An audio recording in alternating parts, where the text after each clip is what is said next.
So, continuing on with the 100 verses of advice by Padampa Sangye, today's verses are: the truth of cause and effect ensures that actions yield their full results. Avoid all actions that are negative and evil. So today we're talking about cause and effect, and cause and effect is one of the most crucial teachings that Buddha gave. If we don't understand the laws of cause and effect, then we look for other reasons why things are happening. It's my karma, or it's destiny, or things like that. We look for reasons why things are happening. But if we understand the laws of cause and effect, then we can understand how things are happening. And also, the understanding cause and effect can show us that we actually have very little control. We have control over ourselves, but we don't have control over other things. And that's why life is sometimes good and sometimes bad. People say, why I'm a good person, why do bad things happen to me? It's called life. So cause and effect is not karma. So people get these two mixed up. I'm not talking about karma here. I'm talking about the interconnectedness of everything. So if you do something, there'll be a consequence of that action. So, if you go out now and you murder somebody, then of course there'll be consequences for that murder. You'll be arrested and you'll be put in prison. If you go out and you help people, and maybe somebody on the street, somebody who's sleeping rough, or somebody who needs your help. I don't mean just giving money, but just being there, supporting someone. So there'll be consequences of that, and the consequences of that will be good, of course. This is cause and effect. Whatever you do, there'll be a consequence. So it makes us understand that things are not happening because of some past bad karma, or because it's our destiny, or because some god or some higher being has said that this has to happen to us. They're happening because of cause and effect. So, if you get knocked down by a car, so some people would say, and quite horribly, cruelly say, that, oh yeah, it was your karma. But actually, it was all to do with cause and effect. So, you stepped out in front of the car. The cause was you stepping out. The effect was the car hit you. But the car had to be there. So this driver also has his own causes and effects. So let's look at a little story to try to explain this better. So every day you leave your house at 9 o'clock. But today, because you got up a little late and you were feeling tired from the night before, you actually left the house at 10 past 9. So you were rushing down the road. Now, you always get to the bus stand and stand for a few minutes and the bus comes along. But today, because you're late, the bus was already there. So you ran across the road. Now, coming down the road was a man that he never leaves home until 10 o'clock. But this day, he had lots of work to do. So he left early. It was raining, the roads were slippy. The man's windscreen wipers weren't working properly. You stepped out in front of him. He was going a little bit too fast. The wipers were going, he didn't see clearly. He knocked you down. So you can see that in that scenario, it's not just one thing. You stepped out in front of a car and it knocked you down. So it's your karma. There are so many causes and effects there. You were up late the night before. The consequences of that are you got up late this morning. You were tired, so you didn't rush. Then when you got outside, you rushed down the road to try and catch the bus. The bus was already waiting, so you ran across the road in front of the car. The man driving the car, he left early. The consequences of that was that he was there when you stepped out in front of him. His wipers weren't working. The consequence was he couldn't see properly. So you can see from that story that there are so many causes and effects that have to come into play. So we cannot say that something is our destiny. We were destined to be knocked down by that car. We can't say it was our karma that made us get knocked down by that car. It was so many causes and effects that come into play that all happened at that one time that made you get knocked down by the car. So if we understand that, if we can understand that things happen through causes and effects, then we can see that the world isn't against us.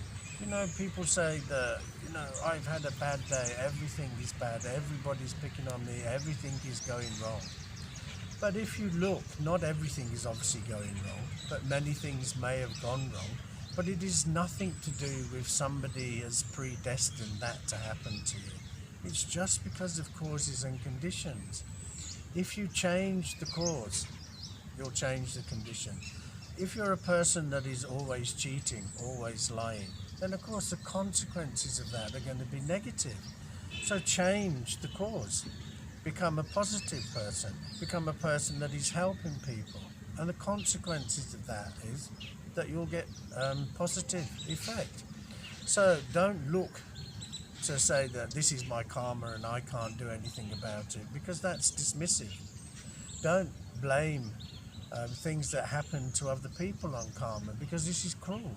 You know, if somebody gets knocked down by a car, the last thing they want you to say is, oh, it's your karma. Where is that going to help anybody? It isn't.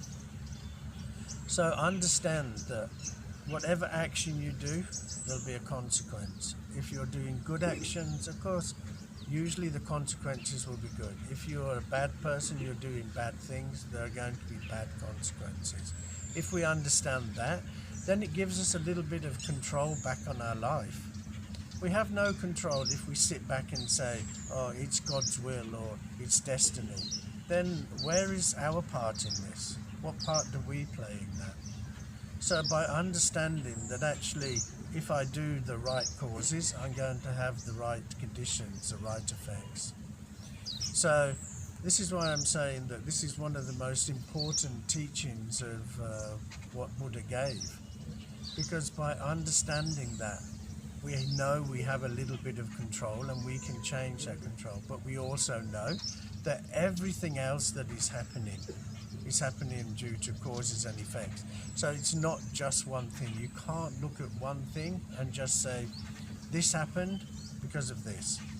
This happened because of lots of things. Some were your causes and conditions, some were other people's causes and conditions, some to do with the weather, some to do with genetics. So there are so many things. If we just say and dismiss things as karma, we're actually missing the whole point of life.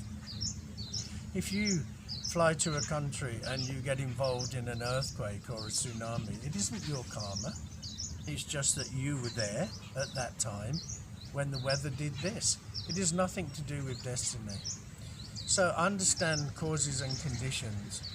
By understanding, you'll help your life, because you'll see that you have a certain amount of control. But you can also see that, okay, this was nothing to do with me, but it's just I was here and this happened. So it helps us accept that things are going to happen to us even away from causes and conditions. So these causes and conditions are one of the most important teachings, and I would say to you, think carefully before next time you say to somebody, it's their karma or it's their destiny. Because you're missing the point of actually it was causes and conditions.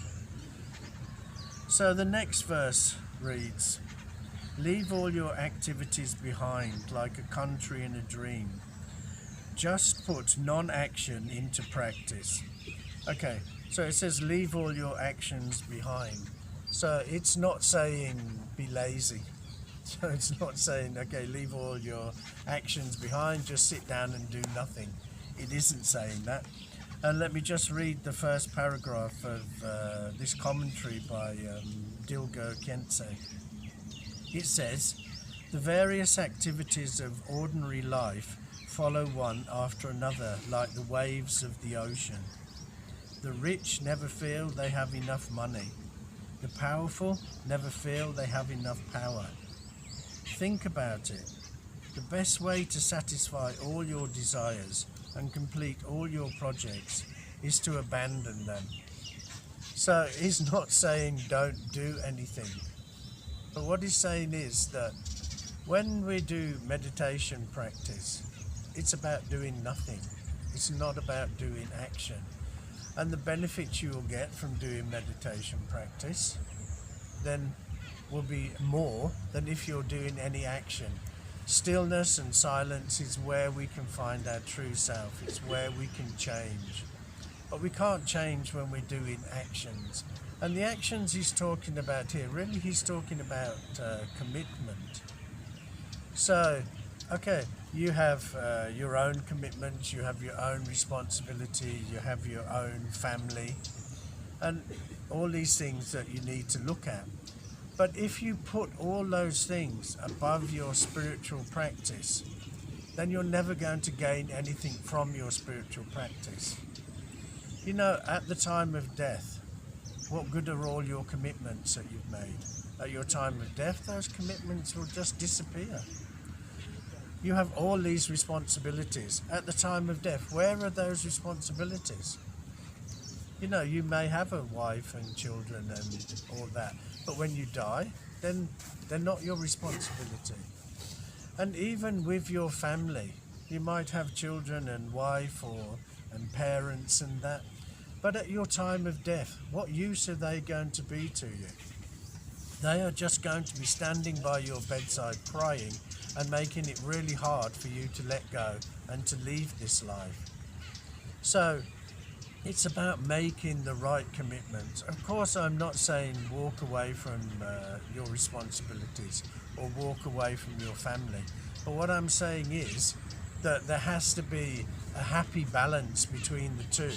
If you have a guitar and you have the guitar string, and this guitar string is really loose, and then you try to play the guitar, you'll get no tune out of it. If you then tighten it, and you tighten it too, and it's so tight now, and now again you can't play it. So for the guitar to play properly, the string has to be not loose and not tight. It has to be in the middle. And the same goes for our life. We have to have our responsibilities, but if we just look at our family and we don't do anything else, then we're not going to progress down the spiritual path. We're not going to gain anything from our spiritual path. If we just totally ignore our families and just go 100% to the spiritual life, I mean without becoming a monk or a nun, then again we've gone too far and we're going to be haunted by not doing our commitment. So there's a middle way between these two. There's a middle way between family and spirituality. And the middle way is called commitment. Having a commitment to look after your family and a commitment to doing spiritual practice. But if you're just going to do one or the other, then you're going to an extreme. So just remember, what would be important to you at the time of death? Having lots of family around you crying, or having a peaceful mind that you can just let go? You know, having a big bank account with like 500 crore in the bank, or just having a peaceful mind and just dying quietly. Having a lovely house and a big car and lots of power and responsibility, or having a peaceful mind and just dying quietly. So you see that we have to find the balance. We live in a world where we have so many desires. We have to make sure that we understand that these desires are not leading us anywhere positive. There's a difference between need and greed. If we need something and we can afford it, okay. If we're just doing it to be greedy, if it's just that a new iPhone has come out and I want to be the first one to have the iPhone, and I sleep all night outside the iPhone shop, the Apple shop, just so I can be the first to get it, Where's the benefit? Within 1 week, everybody else will have it, and then nobody will care that you slept outside the shop. But if you're doing a practice, either doing yoga, doing meditation, doing pranayama, any of these spiritual practices, then you're going to benefit from that. You're going to have calm, peaceful mind. You're going to have contentment. You're going to have gratitude. All of these things are far more important than having the latest iPhone. So when he was talking about non-activity, so he was talking about looking at what's important and giving it up. I mean, giving up the non-important things. And looking at the importance of meditation and just sticking to a meditation practice. You know, sometimes I understand that people can be pulled. I want to do my meditation practice, but my family are pulling me this way. But really, it's making your family understand that, you know, everybody benefits if you have a calm and peaceful mind. The whole family will be calm and peaceful. So there's that balance that we have to get. It has to be the middle way between the loose string and the tight string. We have to walk the middle path of that. If we can find that balance, then we're going to have a good life. If we tip over and we spend more time with the family and do less spiritual practice, then you're not going to have the calm, peaceful mind. You know, once you've got this calm, this peacefulness, this contentment, this patience, this tolerance, just imagine how wonderful life is. You can just relax into life. You can just be calm. Whatever life is going to throw at you, going back to causes and conditions, whatever causes and conditions are thrown at you, it's like you have this shield around you and they just naturally bounce off. You naturally just deal with them in a good way, instead of getting all wrapped up in them and start telling yourself stories about them. But that can only come about when you make a commitment to your spiritual practice. So just think about these things. Next time you do meditation practice, just think about causes and conditions and how the world is just causes and conditions. It's just flowing this way. It's not about karma and it's not about destiny. And also think about walking the middle path between your commitments and family and life and the spiritual path of meditation, yoga and pranayama. If you just think about these things, you'll understand, okay, causes and effects, I have some control over. I will make sure that whatever I do, the consequences will be good. And I'll try to stay on the spiritual path and I will commit and keep my commitment. You know, when you have children, then you set those children boundaries. And of course the children, when they're learning, they go as close to that boundary as they can. But at least they know that this is where we can go. This is the boundaries we can live within. As we're older, we have to set our own boundaries. We have to set those boundaries so that we also know where we don't want to go over.